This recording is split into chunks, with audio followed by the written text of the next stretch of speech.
What do you make of Khamzat's rise to now becoming champion? Oh man, I mean, when you saw that debut at Fight Island, you knew there's the chance that this guy could be a champion. You know what I mean? I think he got a 10-7 round on one of those. I think one judge scored one of those fights he did on Fight Island at 10-7. So that's a pretty hard thing to do. You know. Yeah, and speaking of dominant rounds, he was very dominant in his fight in that win over Dricus Plessis. And a lot of fans are a bit confused on the official ruling of when you should stand the fighters up, because I know Mark Goddard stood them up a couple times. Would you have done the same thing in the fight? I don't think there was anything wrong with his stand-ups. Khamzat dominated the fight round, but I think. And it's, this is an ongoing conversation that everyone in the stakeholders and everyone in the sport has, but what do we want this sport to look like? Do we want people to achieve a dominant position, which if you're not using it to beat your opponent, could almost be looked at as a hiding place, as a place to burn time? And I'm never going to accuse Khamzat of hiding, because, I mean, the man's a savage. But if you get a position, like we can break that one down, the crucifix, chest to chest position, not a lot of height, very difficult to get a place where you can punch your opponent. Sometimes he's able to get elbows, and you want to reward people. We can talk about 10-8s and that at the same time. You want to reward someone with a 10-8 for trying to finish their opponent, for taking a risk. It takes a risk to make some space, to posture where you're going to be able to maybe finish the fight. And I think that's what we want our sport to look like. And so I'm okay with those stand-ups that Mark Goddard did.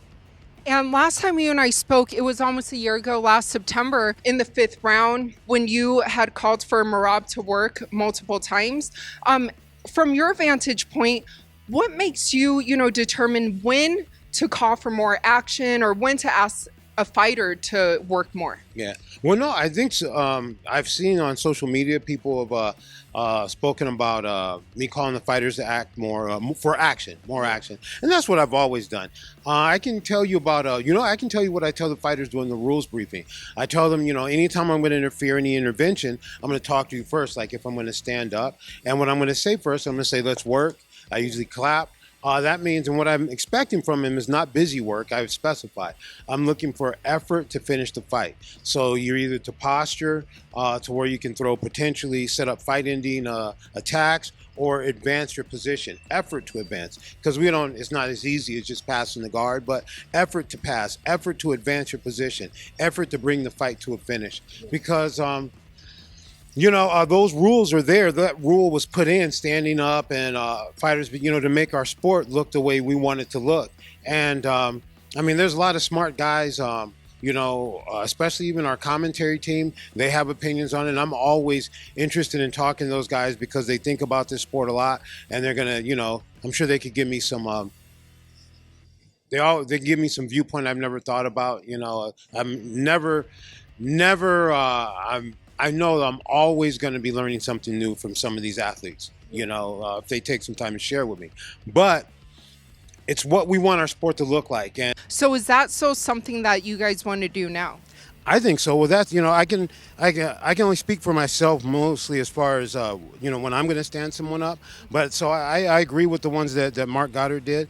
And I think that's what we, that's what we want the sport to look like. It's not just me deciding that. I think if, the consensus of people involved in this sport wanted to look more like wrestling, then that's what I'll referee, Can we get some clarity on what's considered stalling? Well, if someone gets a position, they have a right to settle in and, secure their position. But we want people, if they have a dominant position, we want to see effort to finish the fight, effort to initiate fight-ending sequences. And that's what we're looking for. If we're looking for something where someone's not in a position where they're, maintaining a safe position, but they're not able to diminish their opponent and finish the fight, then that's a situation where people are going to get a warning to work. And when they say work, I think you always should be trying to work for a finish.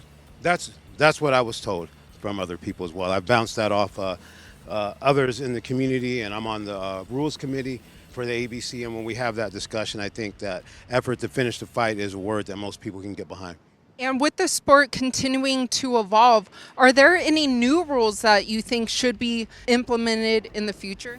Well, we just had some rules. We changed the grounded opponent rule. So opponent is not considered grounded even if the hands and the feet are touching, you're not grounded. So another part of the body has to be touching to be grounded. And that's been helpful in some ways. Some ways I think it could be confusing, but I think it's been helpful for alleviating, like, sometimes those guys are playing games.